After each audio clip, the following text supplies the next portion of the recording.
Bonjour à tous, donc bienvenue dans ce webinaire. Je vais essayer d'aller assez vite. On a la chance de recevoir aujourd'hui donc Bernard Delmas, Jean-Pierre Schmid et François-Xavier Liénart euh, qui vont chacun présenter une partie et vous faire découvrir le marché automobile plus largement on-road au Japon. Le webinaire va se dérouler de cette façon. Donc moi, je vais commencer par vous présenter la CCI et nos services en 5 minutes. Bernard Delmas va vous faire un panorama du marché japonais. Jean-Pierre Schmitt, ensuite, va vous parler de Forestia et de comment, lui, il appréhende le marché et comment, selon lui, il faut fonctionner avec notamment les Keiretsu.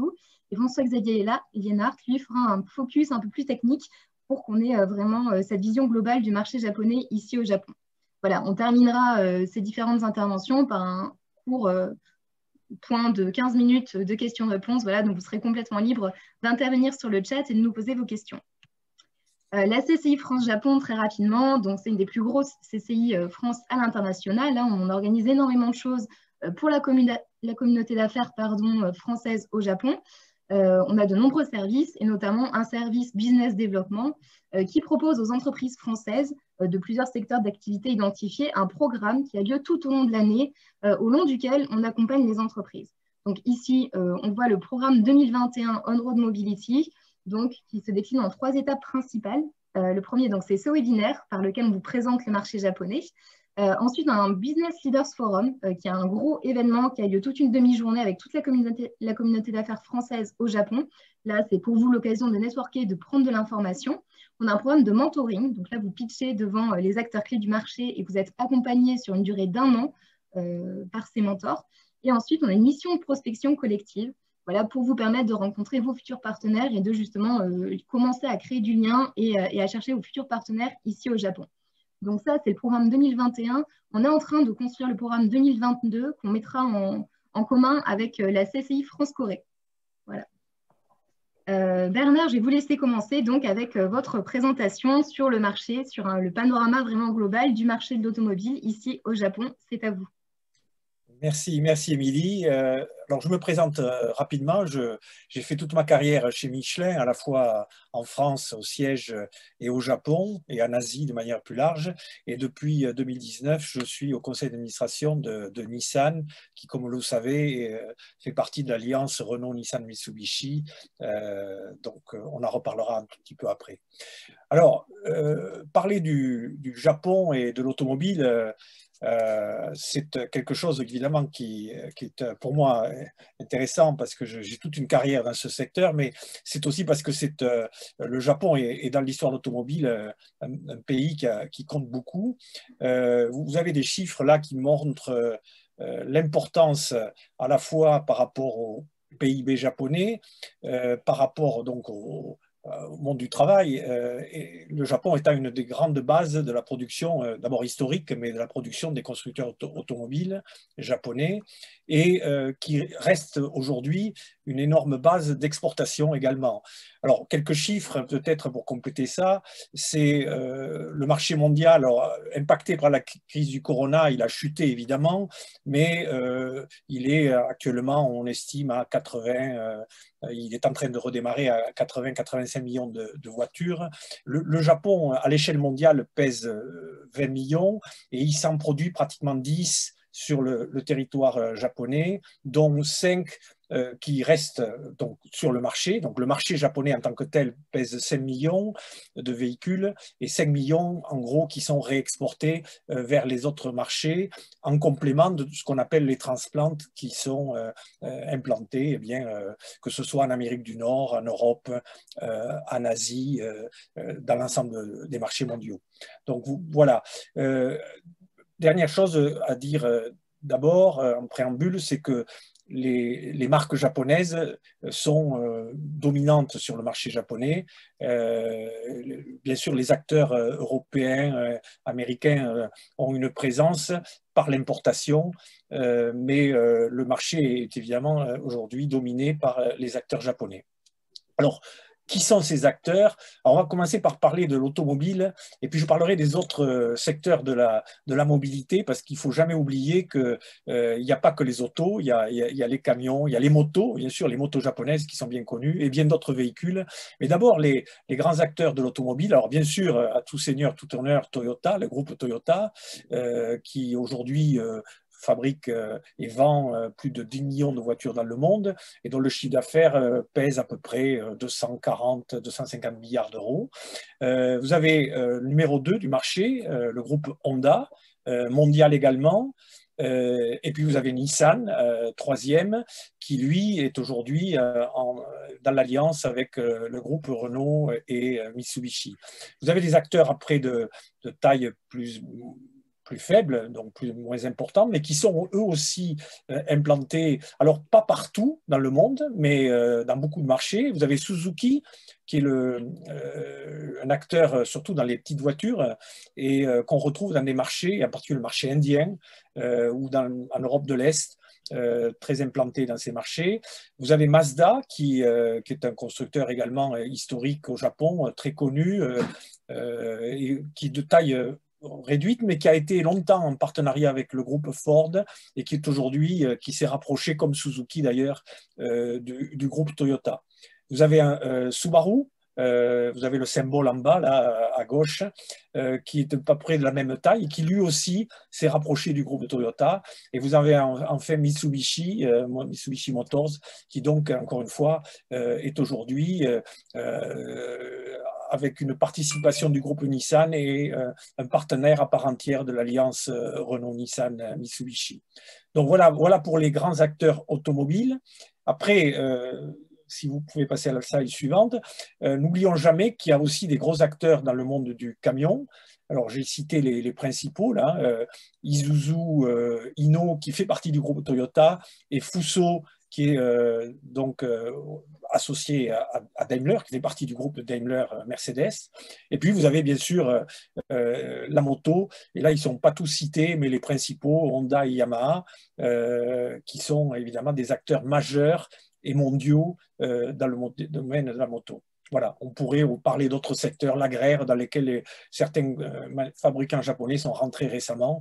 Mais voilà, donc vous avez au Japon un ensemble d'acteurs de la mobilité qui sont mondiaux, dont les centres de décision, en particulier de recherche et je dirais les sièges, mais aussi, on l'a dit tout à l'heure, la partie production, pour une partie bien sûr, sont implantés massivement au Japon.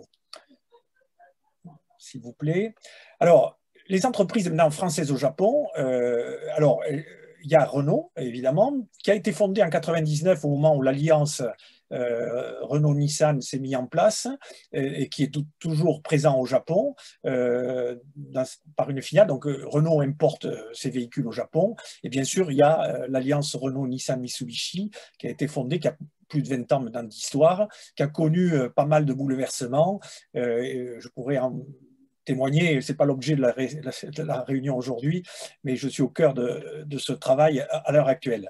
Et puis, il y a le groupe Stellantis, bien sûr, avec donc Peugeot Citroën, qui a été fondé en 2000, enfin, en 2 temps, Peugeot et Citroën, qui ont été fusionnés récemment, et puis bien sûr une présence également de Fiat, de FCA, à travers les marques du groupe Fiat au Japon. Donc ce sont tous, pour les 2 groupes, des véhicules qui sont importés depuis les bases européennes ou américaines. Donc voilà pour la présence au Japon. Alors maintenant, peut-être ce qu'il faut savoir sur la dynamique de ces constructeurs. Bien sûr, ils sont confrontés à la transformation du marché, la fameuse transformation CASE. Donc vous connaissez tous, je suppose, ce que veut dire CASE. Et évidemment, au cœur de CASE, vous avez la question majeure de l'électrification. Par rapport à l'électrification, vous avez des pionniers au Japon de l'électrification avec d'abord Toyota, encore une fois tout seigneur, tout honneur, avec le pionnier de la voiture hybride. Je rappelle que la première Prius à motorisation hybride est sortie sur le marché japonais en 1997, c'est-à-dire il y a plus de 20 ans, et qu'aujourd'hui, les voitures à motorisation hybride, on les retrouve dans le monde entier, et elles sont une proportion très importante du marché japonais. Je dirais même que pour le marché local japonais, le principal de l'électrification aujourd'hui, c'est la voiture hybride.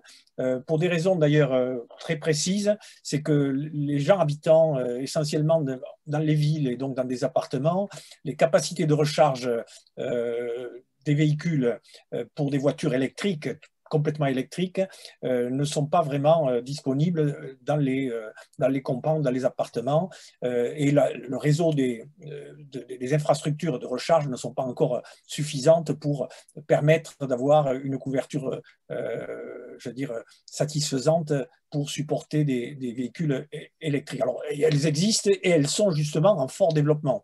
Et c'est d'ailleurs ce qui fait qu'on a une accélération à l'heure actuelle, comme on l'a dans d'autres marchés, et en particulier je pense à l'Europe et à la Chine, une forte accélération aujourd'hui des voitures électriques. On reviendra un petit peu sur l'électrique après, dire aussi que dans le domaine de la conduite autonome, je dirais plutôt la conduite assistée, les Japonais sont en pointe, en particulier Nissan, qui a des solutions, j'allais dire, à la pointe en matière de conduite assistée de niveau L2, et que Honda a lancé cette année, c'est une première mondiale, un véhicule L3, avec quand même une limitation, c'est que c'est un niveau L3 avec des vitesses limitées à 40 km/h. Mais c'est quand même une première, et c'est quelque chose évidemment de très significatif. Donc les constructeurs japonais sont très innovants et très en pointe.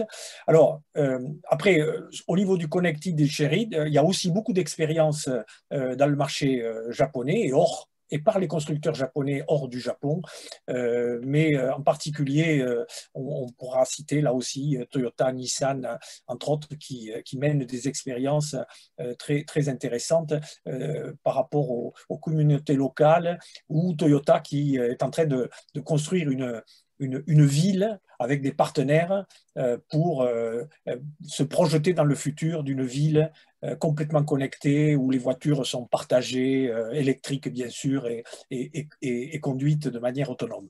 Donc tout ça existe au Japon et est en train de bouger très très vite. Alors, peut-être revenir un peu sur la partie électrique en particulier, pour dire que le gouvernement japonais actuel, donc du gouvernement du Premier ministre Suga, a accéléré la question de la neutralité carbone. Le Japon n'avait pas d'objectif si précis avant, et là maintenant on a une ambition de neutralité carbone pour le pays en 2050, et évidemment avec le secteur de la mobilité qui doit aller vite se transformer. Donc interdiction des voitures à motorisation thermique à partir de 2030, on va dire.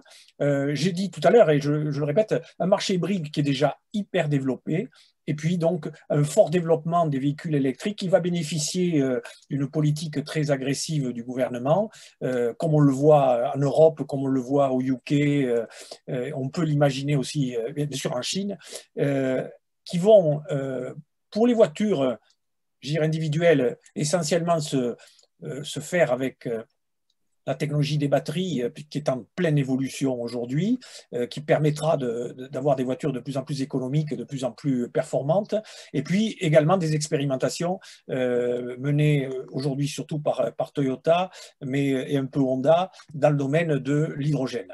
Donc, beaucoup d'expérimentations et un fort mouvement vers l'électrification qui est en train de se passer au Japon. Je l'ai dit tout à l'heure, sur la conduite autonome, on est au niveau 2. Le niveau 3 est disponible depuis le début de cette année, avec des limitations. Et puis, il y a, et c'est ce qui est intéressant également, des expérimentations du niveau 4 qui sont en cours et qui vont déboucher probablement à l'horizon 2025. Voilà, donc, pour les enjeux de ce marché, donc, qui est un marché très innovant. Peut-être je terminerai en disant que ce qui est important pour travailler avec les constructeurs japonais, comme vous l'avez vu, qui sont mondiaux, qui dominent le marché local japonais, mais qui ont des implantations dans le monde entier, c'est d'être capable de travailler de très près avec eux, c'est-à-dire à la fois auprès de leur R&D, surtout si on a ce dont ils sont très friands, des innovations à leur proposer. C'est bien au Japon que ça se passe. Et puis auprès des centres de décision, des sièges qui sont aussi au Japon. Mais les opportunités sont à l'échelle mondiale, c'est-à-dire qu'elles ne sont pas limitées aux applications du marché japonais, mais elles concernent évidemment tous les marchés, que ce soit européens, américains et les marchés d'Asie, la Chine et le sud-est asiatique, bien entendu.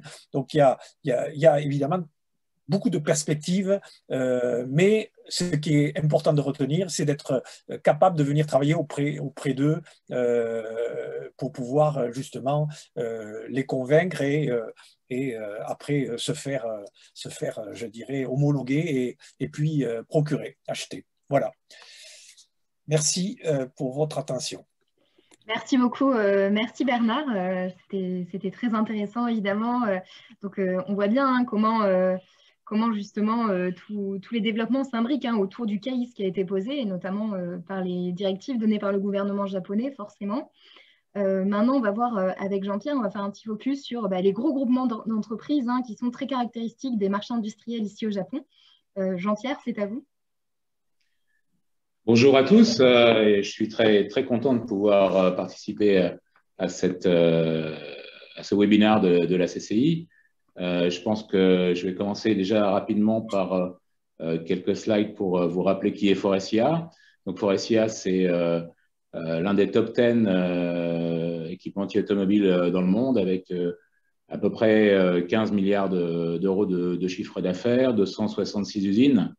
Nous sommes assez fiers de dire qu'un véhicule sur 3 dans le monde est équipé d'un produit Faurecia. 114 000 employés, 39 centres de R&D et 4 business groups, 4 lignes de produits que sont Clean Mobility, Seating, Intérieur et Clarion Électronique. Notre motto, notre vision, c'est d'être un partenaire de confiance des constructeurs automobiles, des constructeurs de véhicules industriels, comme le rappelait Bernard, c'est des gens qui sont aussi importants pour nous, et de l'industrie. Et nos convictions et nos valeurs, c'est d'être pour le développement durable, le développement Sustainable Development. Parlons maintenant de ce qu'est le Sustainable Mobility et le cockpit du futur. En fait, nous avons 2 principaux axes de développement qui sont la mobilité durable et le cockpit du futur, qui sont d'un côté liés à l'écologie et à la neutralité carbone, bien évidemment, de l'activité mobility en elle-même, donc des véhicules, et de l'autre côté, des solutions pour être à la fois flexibles et personnalisées et connectées à travers votre expérience automobile. Et ces 2 marchés, nous considérons qu'ils sont d'une taille de à peu près 120 milliards d'euros à horizon 2030, dont une partie, bien évidemment, au Japon. Parlons maintenant plus précisément du Japon et de ce que j'appelle les fournisseurs pour la vie ou la stratégie des Keiretsu. C'est un mot que toute personne qui s'est intéressée un instant à l'industrie automobile au Japon a entendu. Donc, bien évidemment, la stratégie des Keiretsu, qui sont en fait des fournisseurs à la fois pour la vie associés à un constructeur automobile, rend le marché automobile de Tier 1 japonais un peu compliqué à pénétrer. D'abord parce que ces fournisseurs sont extrêmement dédiés à leurs clients, donc capables de tout faire pour eux, mais aussi, par conséquent, dans une relation de loyauté du constructeur automobile très, très forte. Donc, les nouveaux entrants sont rares et ils doivent faire leurs preuves. Ça, c'est un point clé. Pour faire leurs preuves, il faut qu'ils soient capables d'être locaux, c'est-à-dire de développer localement avec les constructeurs automobiles, et qu'ils soient capables de garantir en fait une sustainability de production sur le long terme, que ce soit au Japon ou que ce soit sur l'un des pays cibles du constructeur. Par contre, lorsque vous rentrez dans le panel d'un constructeur japonais, vous avez une garantie de continuité de business tant que vous ne déméritez pas. Cette loyauté des constructeurs automobiles japonais, elle est très très forte. C'est vraiment un de leurs drivers. Vous avez également une visibilité sur la stratégie du constructeur à long terme, ce qui vous permet d'avoir aussi la capacité de bien dimensionner et d'ajuster votre outil industriel. À l'opposé, évidemment, vous avez des obligations, puisque jamais rien n'est gratuit dans ce monde. Et l'une des obligations principales, c'est d'être rapide, organisé et très prompt à répondre à toutes les exigences du client. Le constructeur japonais a une relation quasi féodale avec ses fournisseurs, et la mise en œuvre de partenariats avec les constructeurs japonais n'est pas aussi équitable en termes de relations qu'avec d'autres constructeurs mondiaux. La deuxième des fortes requêtes, c'est d'organiser une équipe de proximité. Une équipe de proximité capable de travailler avec les équipes de développement et les équipes d'innovation des constructeurs, ce qui veut dire une équipe qui parle japonais et qui comprend parfaitement la culture de ces constructeurs, ce qui prend un peu de temps, mais ce qui est un gage de succès. Voilà pour cet aspect-là. Je pense que maintenant, vous êtes intéressé par avoir quelques clés pour pénétrer les constructeurs japonais. Je vais revenir sur l'un des points de Bernard tout à l'heure. La transformation technologique, elle est prégnante au Japon et elle est maintenant. Ceci bouscule énormément la stratégie des Keiretsu, qui était une stratégie un petit peu statique. Bien évidemment, quand vous avez un business forever, même si vous êtes tenu en laisse courte par votre client, cela vous limite un peu quant à votre capacité d'innovation et quant à votre capacité de benchmarking. Donc l'innovation, c'est un levier d'entrée chez les constructeurs automobiles japonais, sans aucune hésitation. C'est un levier d'entrée, mais c'est un levier qui a aussi ses limites. Pour un constructeur japonais, l'innovation doit être avant tout validée et, si possible, déjà sur le marché, avec des applications peut-être plus limitées, plus restreintes, mais testées par le marché chez d'autres. Et son application doit être absolument sécurisée. L'analyse de risque chez un constructeur japonais est essentielle et sera toujours challengée par rapport à ce que l'on peut connaître avec nos clients internationaux. Les prix seront évidemment analysés et dans le détail, c'est certainement l'une des grandes forces des constructeurs japonais, à commencer par Toyota et y compris jusqu'aux plus petits des constructeurs japonais, qui sont très très forts dans l'analyse de prix et donc qui vous challengeront dans tous les cas sur vos coûts au-delà de vos prix. Enfin, un deuxième levier important pour tout équipementier international, même de petite taille, nous avons accès à un benchmarking qui reste souvent un atout par rapport aux Keiretsu des constructeurs qui, eux, sont très souvent monoculture. Ce qui nous permet d'avoir une grande vision du marché par rapport à nos compétiteurs locaux et ce qui nous permet de fournir une vision aussi des retours de ce marché, dont les constructeurs japonais sont souvent avides. Avides parce que ce benchmark, ils l'ont à travers leur propre instance interne, mais ils l'ont souvent pas à travers leur Keiretsu, et donc ils sont intéressés de mieux comprendre les évolutions de marché chez leurs compétiteurs, mais aussi les tendances que les marchés non japonais ou qu'ils ne maîtrisent pas aussi bien que les marchés ASEAN vont prendre dans les 2, 3, 5 ans. Donc, deux gros leviers, mais des leviers qui sont à user avec les prérequis précédents, c'est-à-dire pour rentrer dans le marché automobile et de la mobilité au Japon, il faut être un peu japonais, et donc il faut être présent localement avec probablement des équipes capables d'interagir avec les constructeurs japonais, donc capables de parler japonais, capables de se mouvoir à l'intérieur d'une organisation japonaise. Voilà, je conclurai sur ces mots, et je crois que je vais laisser maintenant la place à mon ami François-Xavier. Ah, mais écoutez, bonjour à tous. Merci Jean-Pierre pour cette transition. Voilà, moi je vais vous parler par rapport au thème d'aujourd'hui qui concerne les véhicules automobiles donc connectés, autonomes, partagés et électriques. Je vais me concentrer sur deux aspects de ce nouveau paradigme de la voiture. Alors la société Arémon que je dirige au Japon, c'est une société familiale grenobloise.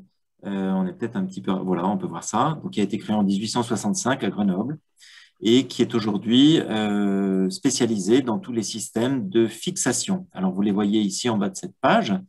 Et là, ce sont les applications pour l'automobile. C'est-à-dire que si vous ouvrez une voiture et que vous cherchez, vous avez toute une série de petits objets, de petites choses, que ce soit en plastique ou en métal, qui permettent de mettre ensemble différentes parties de la voiture. Donc, vous voyez que nous avons, par exemple, des connecteurs. Donc, ce sont des connecteurs pour fluides, donc pour les liquides et pour l'air. Nous avons des fasteners, donc des clips, toutes sortes de systèmes pour attacher des choses ensemble. Et nous avons également une technologie de collage. Alors, au Japon, puisque la question, c'est comment réussir au Japon. Au Japon, voilà, vous avez une photo de notre usine qui a été construite en 2014. C'est une très belle usine à l'ouest de Tokyo, pas très loin de chez Nissan, même si l'objectif au départ n'était pas spécifiquement de servir Nissan, mais de servir l'ensemble des constructeurs japonais. Suivant. Alors en fait, ça c'est l'usine qui a été inaugurée en 2014, mais la présence de Arémon au Japon date de 1998 par la construction d'une première usine, et puis il y a eu une deuxième usine, et puis finalement une troisième usine. Et en fait, nous avons suivi les besoins de nos clients et également le succès de nos produits. Voilà, là vous avez des vues de l'intérieur de l'usine. Ce sont des machines d'injection plastique et nous servons aujourd'hui comme clients tous les constructeurs japonais, que ce soit en leur vendant en direct ou que ce soit en vendant à leurs fournisseurs. C'est-à-dire dans le secteur automobile, vous avez ce qu'on appelle les OEM, les constructeurs, et puis vous avez les Tier 1, les fournisseurs de rang 1, vous avez les Tier 2, les Tier 3, et en fonction des produits, nous sommes dans ces différentes catégories. Voilà. Ce que nous fabriquons au Japon, ce sont des connecteurs pour fluides. Vous en avez des images, vous pouvez un petit peu vous rendre compte. Ce sont des pièces voilà, qui permettent la circulation de tout ce qui est liquide, que ce soit le fuel, les liquides de refroidissement, l'air. Et ce sont des pièces de sécurité dans la mesure, notamment pour la transmission du fuel. Si la pièce venait à casser, le véhicule brûlerait. Donc, vous imaginez que cette petite pièce en plastique est en fait hypersensible parce que votre voiture roule aujourd'hui ou dans 10 ans ou dans 20 ans, que ce soit en pleine chaleur ou par grand froid, que ce soit sur une route cabossée ou au contraire à grande vitesse, que ce soit lors d'un accident, il ne faut pas que cette pièce casse. C'est une pièce qui est invisible, dont personne ne soupçonne l'existence, mais qui est cruciale. Alors, pour en venir au sujet du jour, qui est en fait le changement de paradigme dans le domaine automobile, hein, c'est-à-dire que la voiture va rester la même vue de dehors, mais en fait, à l'intérieur, on peut peut-être revenir quand même juste de pas. Voilà, on va peut-être revenir sur cette page. Voilà, ce qui est en train de se passer, on en a parlé, c'est l'électrification des voitures ou plutôt la décarbonation, je ne sais pas comment on peut appeler ça, le fait de réduire les émissions de CO2 au niveau de l'automobile. Donc là, ce sont des projections entre 2020 et 2028. Ce que vous avez en bleu, ce sont les véhicules avec moteur à combustion, hein, que ce soit essence ou diesel. Ce que vous avez en vert pâle, ce sont les modèles hybrides, donc qui cumulent un moteur thermique et un système de propulsion électrique alimenté par une batterie. Et en vert foncé, ce sont les modèles uniquement fonctionnant sur batterie, sans moteur thermique. Alors bon, ce sont des projections. On pense, et Bernard l'a rappelé tout à l'heure, qu'aujourd'hui, c'est quand même très difficile de basculer vers tout électrique. En revanche, le hybride, qui combine les deux technologies, est la technologie qui avance le plus vite, mais les véhicules tout électriques, eux, vont continuer également. Dans les deux cas, ce qui va être très important, c'est la gestion de la batterie. Et alors, j'ai prévu 2 petites vidéos pour vous montrer concrètement quels sont les enjeux dans le cadre des véhicules hybrides et dans le cadre des véhicules à batterie. Je ne sais pas si on n'entend rien.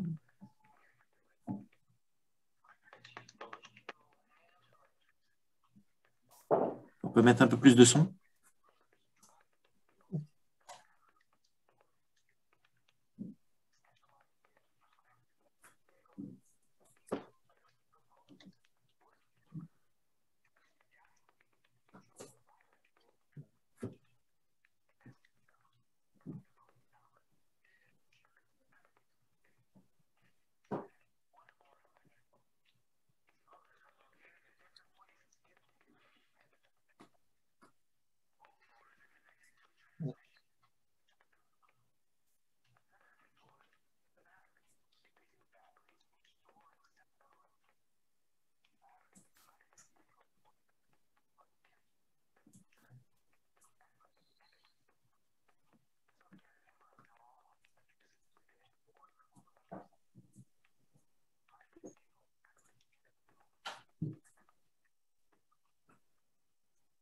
Vidéo suivante.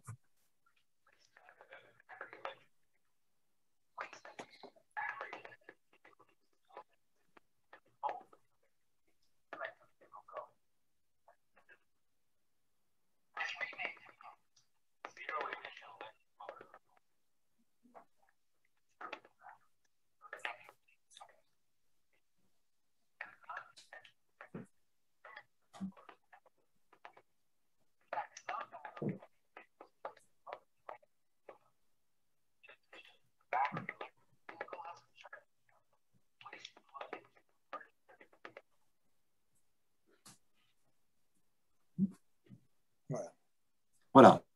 Alors, qu'est-ce que c'est quand, en fait, donc, vous avez compris que l'enjeu de ces 2 types de véhicules, les véhicules hybrides ou les véhicules purement électriques, le gros enjeu, c'est la batterie.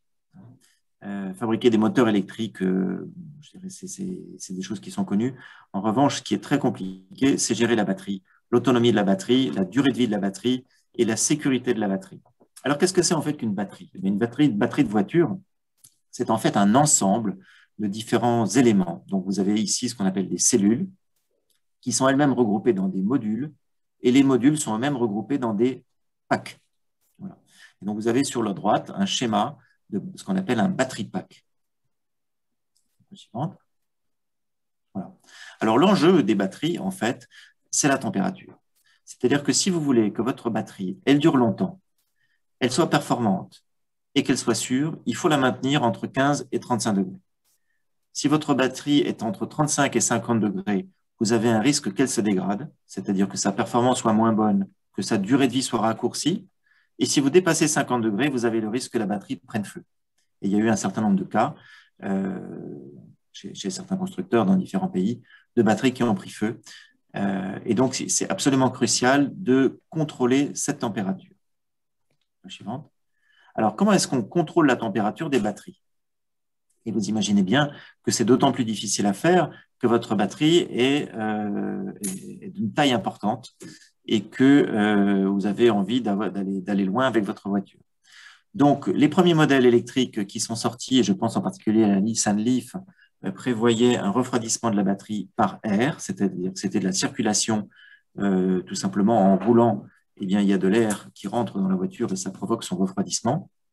Mais de plus en plus, au fur et à mesure que les batteries ont gagné en taille, au fur et à mesure que les besoins des constructeurs sont allés vers des distances plus grandes à parcourir, il a fallu refroidir ces batteries de façon plus stable et plus performante. Et ça se fait avec des liquides de refroidissement.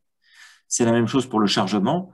Si vous voulez, le système de refroidissement d'une batterie par air, ça ne peut pas marcher au moment où vous êtes en train de charger le véhicule. Par définition, quand le véhicule est chargé, il est immobile et donc il n'y a pas d'air qui rentre, si ce n'est à actionner un petit ventilateur, mais qui lui-même consommerait de l'énergie. Donc, la tendance actuelle, et qui est une tendance qui se confirme, c'est que l'enjeu des batteries, c'est leur refroidissement. La suivante. Voilà. Alors, comment est-ce qu'on refroidit des batteries?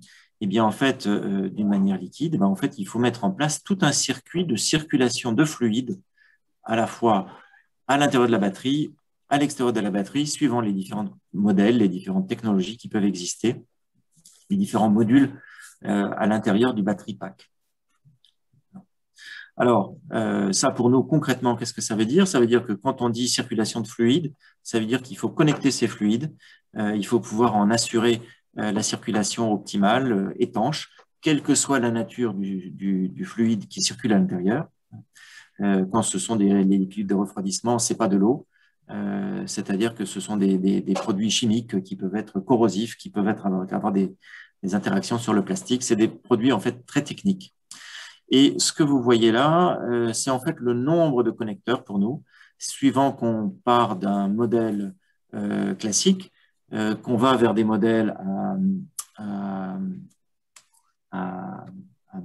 hybrides ou des modèles connectés. Et donc, en fait, la conclusion de cette page, c'est de dire qu'il y a aujourd'hui un changement de technologie qui peut être source d'opportunités. C'est ça le message sur cette partie-là. Partie suivante. Alors, deuxième chapitre, où je vais être un peu plus rapide, c'est la question des véhicules autonomes. Hein. On a parlé de Connected Autonomous Shared Electric, donc je reviens sur autonome. Autonome, vous connaissez certainement ces différents niveaux d'autonomie, hein, le niveau 1, niveau 2, niveau 3, 4, 5. Aujourd'hui, on est entre le 2 et le 3 en fonction des différents modèles.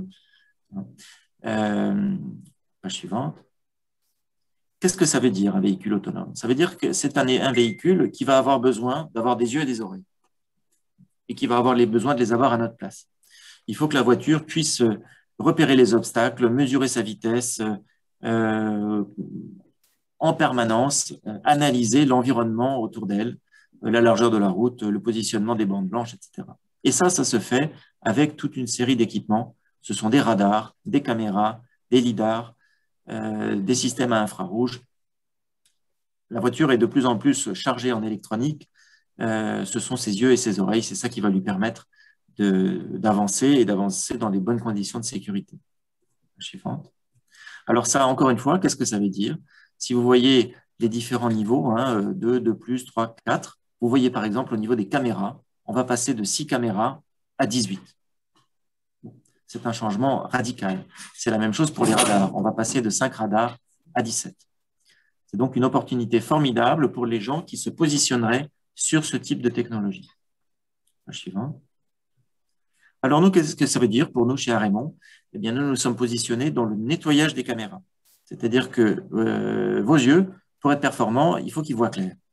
Et si votre voiture, elle roule dans la boue, dans la neige, sous la pluie, s'il y a de la poussière, etc., eh bien, si les caméras deviennent moins performantes, soit les systèmes de conduite autonome se désenclenchent et votre véhicule n'est plus autonome, ce qui vous oblige à en reprendre le contrôle, soit vous êtes obligé d'avoir des systèmes qui vont venir en permanence nettoyer les caméras, qui vont détecter qu'elles sont sales et qui vont en plus enclencher leur nettoyage. Et donc là, vous avez quelques exemples de systèmes que l'on installe aux différents yeux de la voiture. La suivante. Voilà, encore. Alors, vous voyez, ce sont des systèmes qui ont l'air assez sophistiqués et qui le sont, parce qu'encore une fois, il s'agit de la sécurité du véhicule et du conducteur.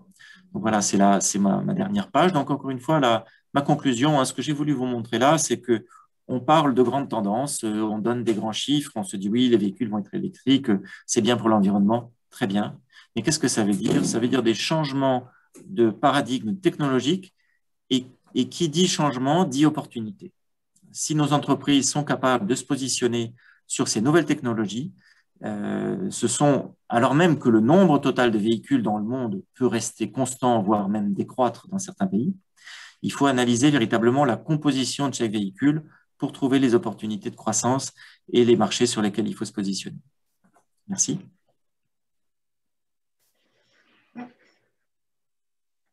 Merci François-Xavier, c'était très intéressant. Je trouve qu'on a eu 3 interventions très complémentaires entre ce panorama marché, puis voilà, le fonctionnement des Keiretsu et enfin ce focus un peu plus technique. Écoutez, je vous propose maintenant qu'on passe aux questions-réponses, hein. J'ai vu qu'il y avait quelques questions posées dans le chat. Voilà, donc n'hésitez pas, c'est le moment pour les personnes qui nous suivent depuis le début. On a eu une petite quarantaine de participants, hein, qui nous suivent depuis tout à l'heure, donc merci à tous. Léo, écoute, si tu as relevé des questions, je t'invite à nous les partager, que François-Xavier et Bernard puissent y répondre. Bien sûr, oui. Donc une première question, il me semble, qui vous est dirigée, François-Xavier, c'est donc, y a-t-il une prise en compte des pertes de charge créées par les connecteurs et ont-ils été dimensionnés en conséquence?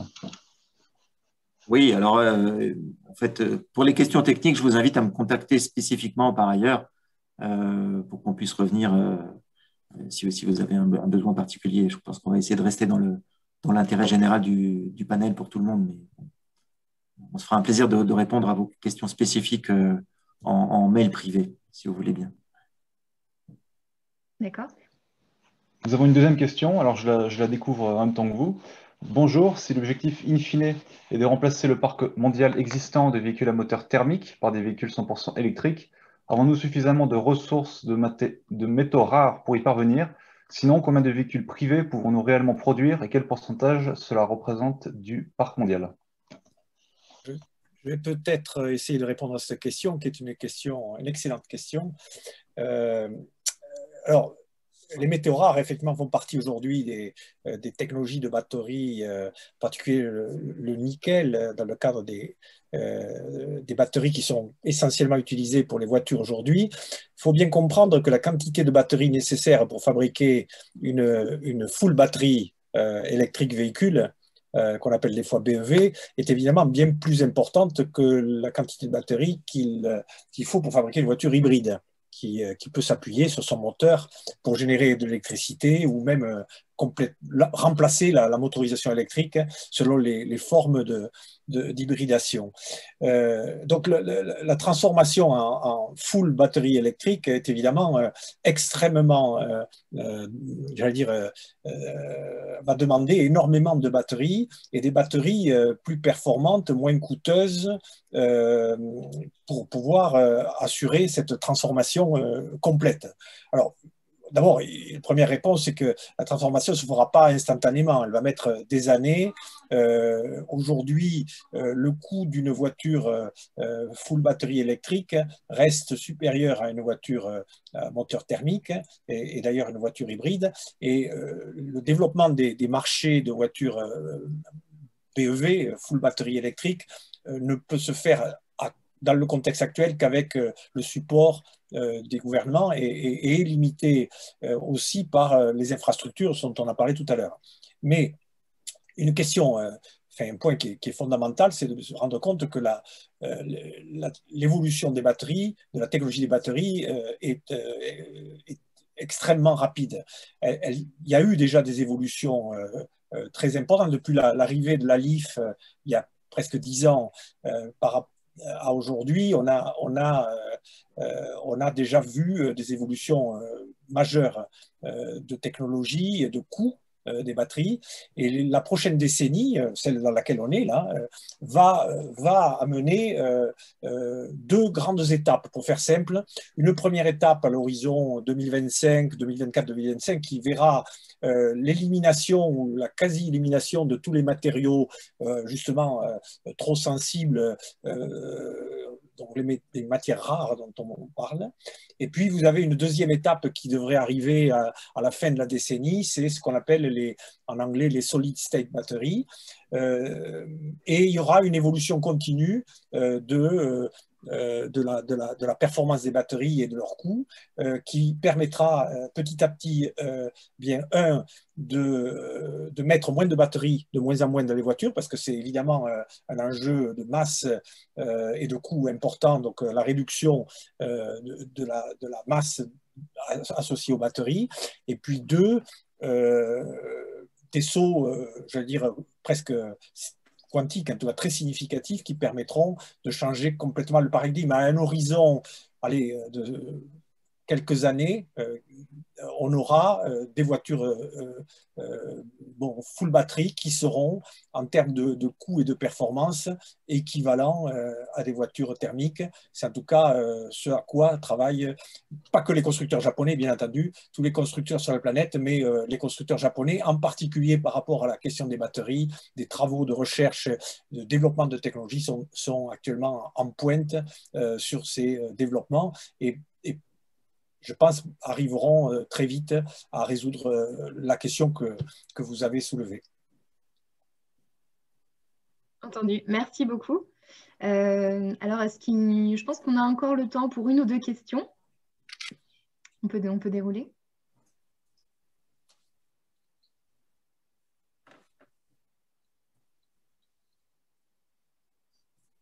Léo, tu as identifié nos deux autres questions auxquelles on puisse Rien répondre? pour le moment. Pas pour le moment? Pas pour le moment. Ok, bon, bah, écoutez, si on a fait le tour, hein, comme l'a dit François-Xavier, de toute façon, vous pouvez nous contacter pour des points plus spécifiques, hein, il n'y a pas de problème. Vous voyez ici aussi notre adresse email CCI, donc on sera un plaisir de vous répondre et de vous mettre en relation avec les bons interlocuteurs aussi. Bien écoutez, si c'est bon pour vous, voilà, je remercie une nouvelle fois les participants, Bernard Delmas, François-Xavier Hénart et Jean-Pierre Schmitt, hein, qui a dû partir.